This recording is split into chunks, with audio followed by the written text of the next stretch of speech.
It's 22 minutes past 6. Have you seen that recently? A couple of days ago, KFC went into testing phase with their chicken product, I'll say it in inverted commas, with something called Beyond Meat. It's a plant-based product and it's sold out.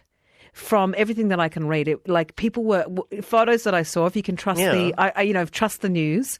Photos that I saw of people lining up down streets to buy this new Beyond Meat KFC chicken product. We can't call it chicken. I think there's rules around. I don't think you could call it chicken anyway under any circumstances. Okay, there's probably an argument for that. It was at a store in the US. Beyond Meat is, a company in their own right. They describe themselves the future of protein. And that's got a little one of those trademark symbols beside the word protein, which is interesting, by offering mass market solutions that perfectly replace animal protein with plant protein. That comes off their website. They've made the Beyond Burger. It's being sold throughout supermarkets in the US, and it's actually doing incredible business. And we're sure it's made of vegetable and not, humans or something. I think there could be a trademark beside the word plant-based. No, I think from what we understand, I don't understand enough about it and I want to know more about it. No longer is the tofurkey or the soy sage, all of those products were really niche. This is now moving into much more of a significant place. This is part of a conversation that people are starting to have, like, what are we doing now that our population is booming?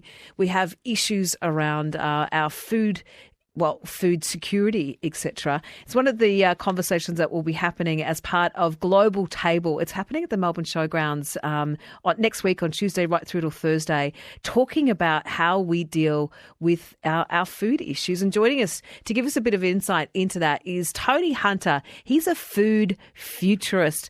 Tony, is the food future something like Beyond Meat? Good morning, Jacinta. Morning, Sammy. How are you? We're good. That's good. Look, I think certainly all these plant-based products, they're just such a massive trend worldwide, particularly in this alternative meat category. And you're right, Beyond did their IPO in the States a few months ago, and it basically went up by, at one stage, 250% of the opening price. Yeah. So it's a massive market and growing exponentially both in the States and over here. All right, so let's get into the details of what it actually is. They call Beyond Meat. Like you said, it's plant-based. Is it tofurkey? Is it the vegan alternative to a regular meat-based product? Yeah, look, Sammy, I think the difference with these products is before you had the old veggie burgers and, you knew it was vegetarian, vegan, you ate it because it was. These new products are fully plant-based. They use things like pea protein in Beyond's case. There's another company called Impossible Foods. They have the Bleeding Burger, and that still has no meat, but it looks red and cooks like an actual 100% meat hamburger. How does it taste? It tastes fantastic. Now, I've worked for major quick-service restaurants. I've made millions of hamburger patties for McDonald's and Burger King, and I tasted the Impossible product in January in the States, and I would defy 95% of people to actually tell the difference on a burger. How much does it cost to make these? The idea is, for example, that food scarcity is going to be a challenge in the future. The amount of cows we're using or the amount of beef we're creating. But we're creating beef. The amount of beef we're using, for example. Yeah. But something like this, it requires laboratories. It requires factories to produce. Is it even viable on a long-term mass market level?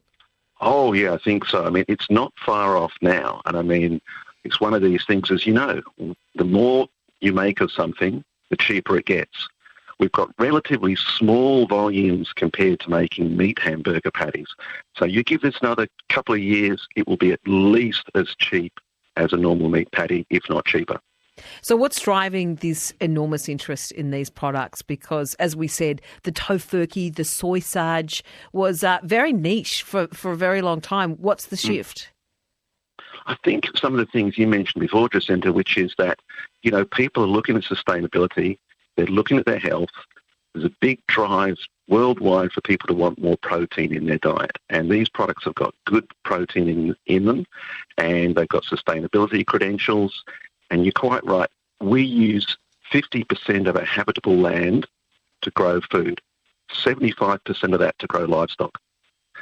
The world cannot eat the way we will all eat today, all our listeners will eat today, cannot be done for the whole world today. There is not enough land and water on the planet.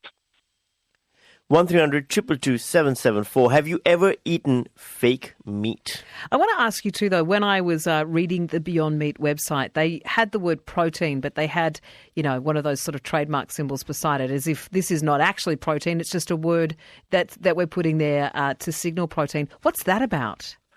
I'd have to look at that one. I haven't come across that one, but certainly the protein they're using is pea protein. So that's one of the major component of the product. So there's no doubt that it is just protein as such. How much study has gone into looking at the replacement of meat in this way in terms of health? There's a lot of work going on at the moment. I mean, it's well known that, plant-based proteins, if you eat the right combination, they're just as good for you as meat proteins. They can be just as complete. But there was recently a story in the papers about parents who'd raised their child, a baby, in fact, on a vegan-only diet, and the child was severely malnourished as a result. Is this too early still to be making the claims that the Beyond Meat industry is making? Look, the thing is, you have to eat exactly the right combination of protein sources to ensure you get all the essential amino acids and other things that you need. There are always going to be people who, for whatever reason, don't manage to do that, and that's one of the issues when you look at some of these products. My prediction is we're going to see a lot more fortification of some of these products to ensure that people do get the right range of amino acids, vitamins, and all the other things they need in their diet. But I mean, you see fortified milks, high calcium milks, you see all sorts of products, conventional products that are fortified. I don't see there being any real difference between that and some of these plant-based products in the future. It is the conversation that is happening in a huge way. It will be also happening at the Global Table Festival conference that's happening. Over 100 international and Australian speakers will be joining Tony Hunter there. Good. Thank you so much for joining us this morning. No problem, Cindy. Sammy, pleasure to talk to you. Thanks for having me. Thank you. Tony Hunter there, food futurist, and will be part of that Global Table conference. It's happening next week between Tuesday and Thursday. And this is huge, isn't it? Would you eat fake meat? Have you eaten it? Is this the right way to go, that we're making things look like meat rather than completely acknowledging that they're not?